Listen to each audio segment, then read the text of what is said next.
I guess you didn't see. I guess you didn't see all the signings that we went out and acquired on my team. I guess you haven't noticed that, eh? It's all good. Don't worry. Don't pay no attention to it now. I want you to pay attention to what is very, very important, my man. Okay?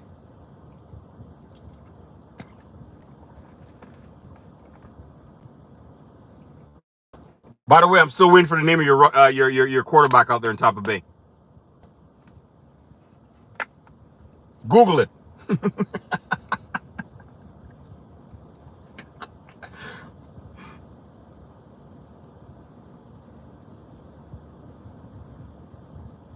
Okay.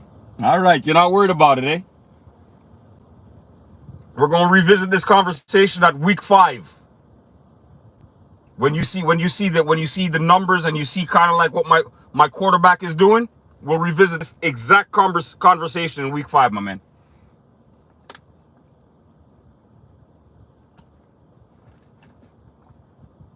It's okay, Kendra. Us Raider fans know what it's all about. So you know what?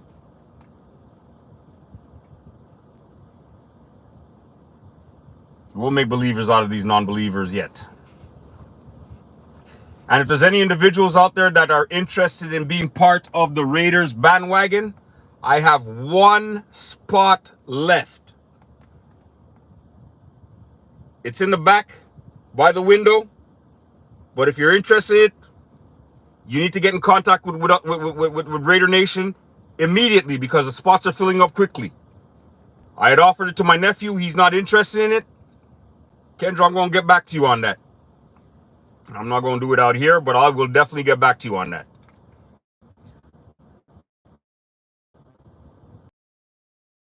The spots are filling up very, very quickly and for on the bandwagon for Raiders Nation.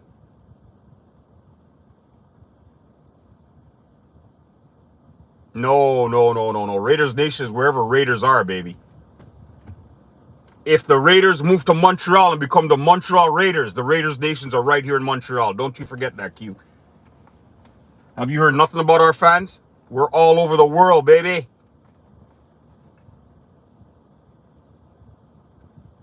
And I've said it many, many times.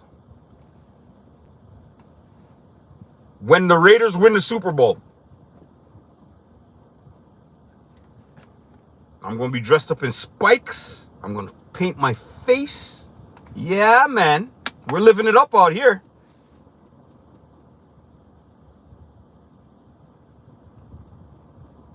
They're just going to dominate here like they dominate everywhere else, buddy. They're going to dominate here in Montreal like they dominate everywhere.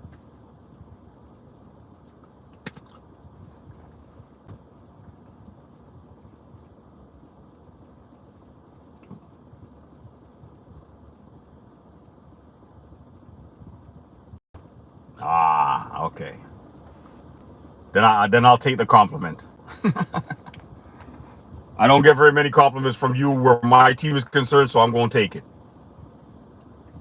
Yeah, they do kind of fit our personality. For real.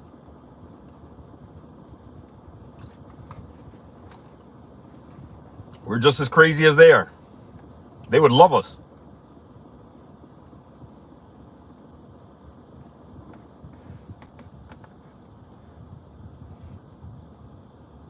If I get the opportunity to go to any Raiders game, wherever they're playing, I'm telling you, I'm doing it the way you need to do it. I'm painting myself up, man. I'm painting my face with the Raider colors. I'm going to buy some spikes, shoulder pads. Yeah, I'm doing it right, man. That's the only team I'll ever get dressed up for. Raider Nation, baby.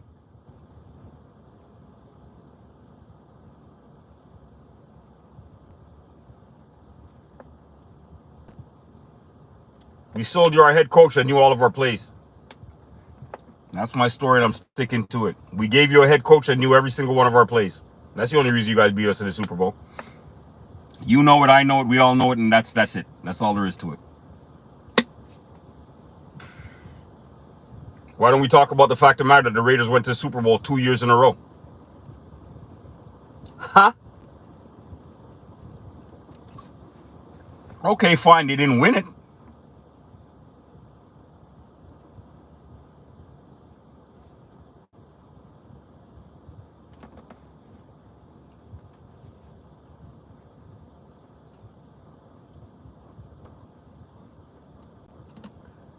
When?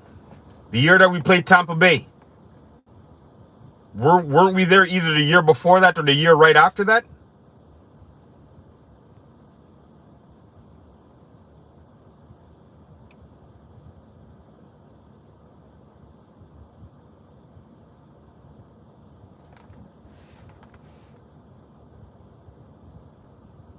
You sure?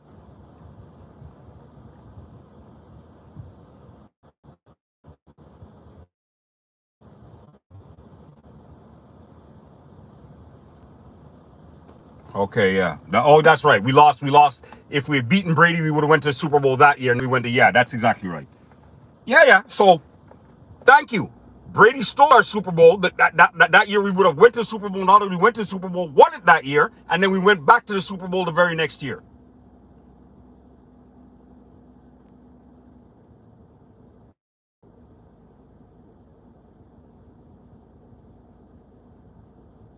So as far as I'm concerned, back to back, baby. And look at what they had to do. They had to come with some little phantom call for Brady, so we didn't go to the Super Bowl that year and win it, because they knew the way things looked, we were going to win it that year.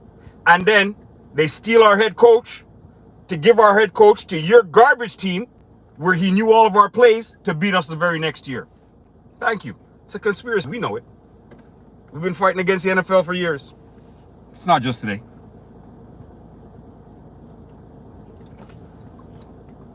That's my story. I'm sticking to it. That being said, people, we didn't give up our head coach. You guys wanted to get rid of Warren Sapp, so it just seemed logical to you guys. We gave up nobody. You're full of crap. This is a season that we're gonna get your jersey ready. I'm just trying to figure out what kind of, like, the only problem is that, everybody that ever played for the Raiders, there's no shame in wearing their jersey.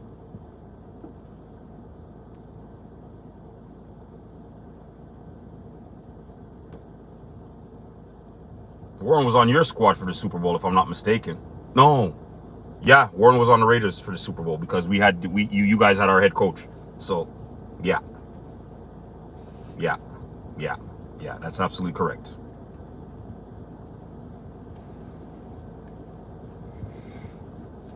All right, my good peeps.